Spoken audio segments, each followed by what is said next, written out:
obviously, anytime you go on the road and win is big. And I think going to UMass and winning gave us confidence to go on the road and compete to win today. I thought we both teams made an adventure on how not to pass the ball in the first half. And I think we settled down some at halftime and didn't turn it over. I don't think they turned it over much in the second half. That's why scoring was somewhat up. But I got no idea how we did it other than our defense. And the one thing that's been dragging for us this year, which is perimeter shots, I think we made 4 or 5 threes in the last 5-6 minutes of the game, which allowed us to hang on for life. After the East game, by not being able to get a big shot late to kind of put teams away, it feels like you got some big shots tonight. How good did that feel to finally see some of that? Yeah, Colin, we didn't make shots against Houston, and we dug ourselves a hole, and we battled the whole game to get out of the hole. Just like today, our defense was kind of hit and miss in the second half. We're getting beat off the dribble too much.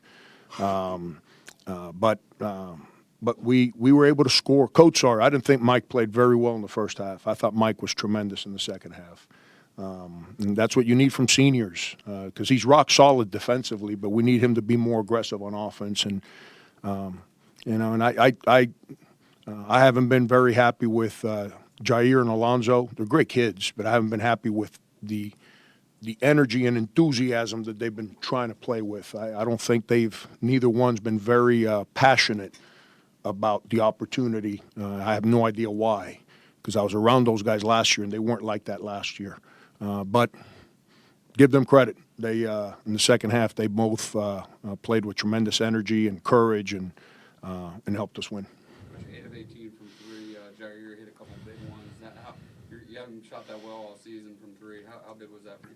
Yeah, one of the reasons I moved Jair off the ball was to get him more opportunities from the perimeter. I don't think playing at the point, the way people are defending us, I think it was real difficult to get him shots.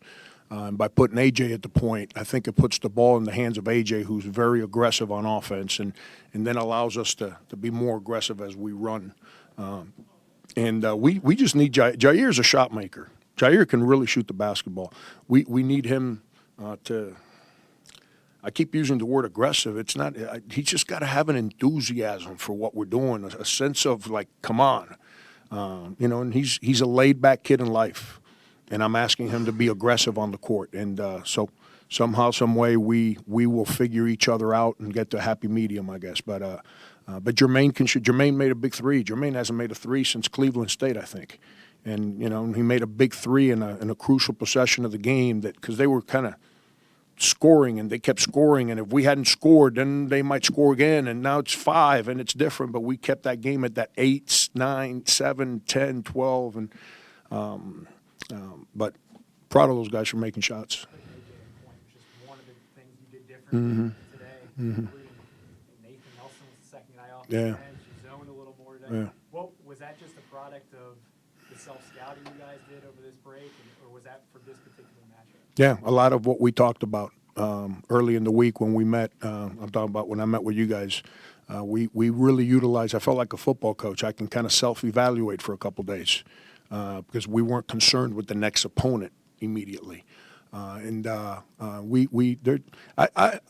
not, most math guys aren't very smart because we deal with numbers, so we don't understand how to read very well.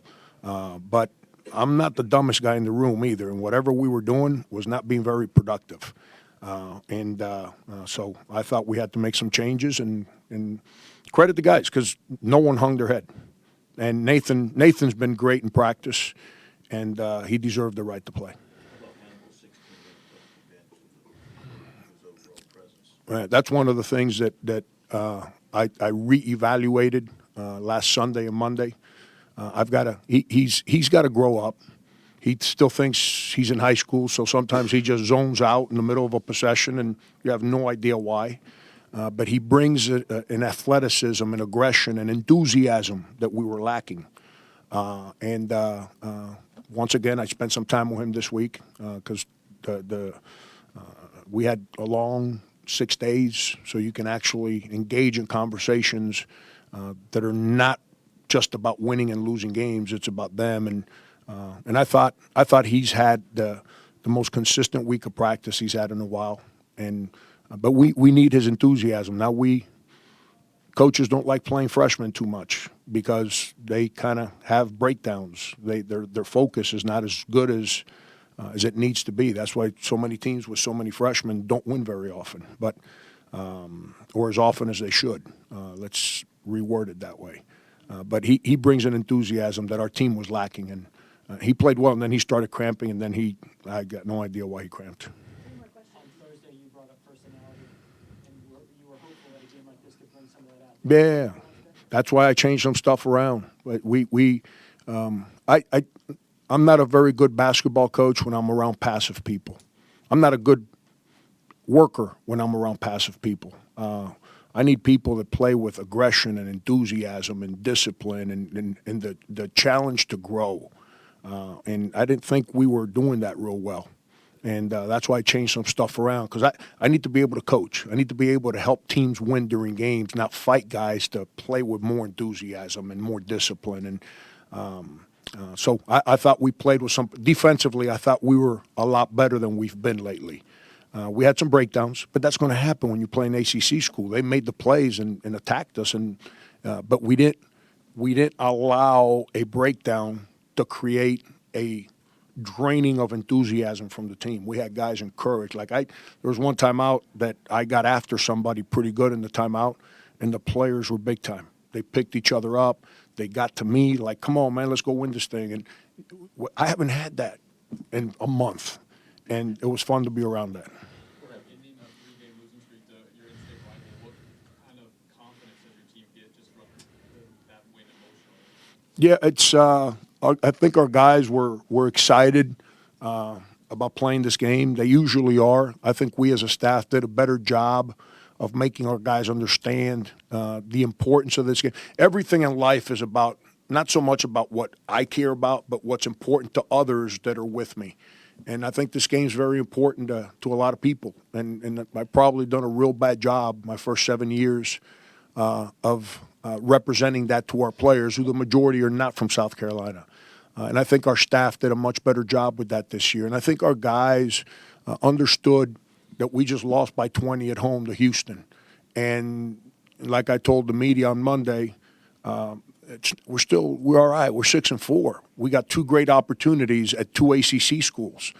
At the end of the year, they look at those games and said, those 2 road wins are really good. Well, we figured this one out. And it's awesome. When you can play against your in-state rival, it's a tremendous opportunity. Obviously, it's a pride game. It's something that means a lot to a lot of people. So hopefully there's a lot of Gamecocks that are happy today.